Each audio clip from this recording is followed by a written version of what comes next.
Saudara, persiapan jelang kualifikasi FIBA Asia 2025, Timnas Basket Indonesia menangi laga uji coba kontra Malaysia Select dengan skor 92-61. Meski menang, Timnas Indonesia masih punya banyak catatan, termasuk kurang cepat mengalihkan bola.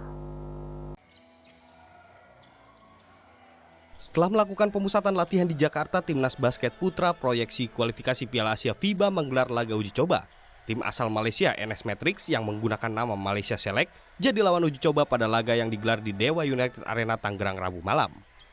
Dari 18 pemain, 12 diantaranya dimainkan pada laga ini, termasuk debutan Rio Disi, sedangkan peran Andakara Prastawa diisi pemain Satria Muda Abraham Grahita. Setelah memimpin 46-35 saat jeda, timnas yang dimotori Brandon Jawato dengan torehan 17 poin berhasil menyegel kemenangan 92-61. Meski menang, beberapa aspek jadi evaluasi tim pelatih yang dikomandoi Johannes Winar, diantaranya jumlah turnover dan perputaran bola yang dinilai cenderung lambat.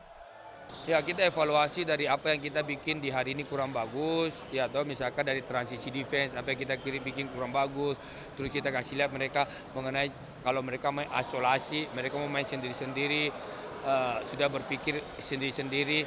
Nah, itu yang kita kasih lihat ke mereka supaya ke depannya ya mereka juga mengerti gitu loh. Mungkin secara turnover kita masih agak sloppy di situ dan mungkin kita seharusnya bisa mutar bolanya lebih bagus lagi untuk dapat good shot dan minimize fast break point lawan sendiri. Hingga kini tim pelatih masih belum menentukan 12 nama yang akan dibawa pada laga kualifikasi Piala Asia FIBA kontra Korea Selatan dan Thailand. Setidaknya hingga usai laga uji coba terakhir kontra Singapura Jumat malam. Angga Nuriski, Febri Gustan, Kompas TV, Tangerang, Banten.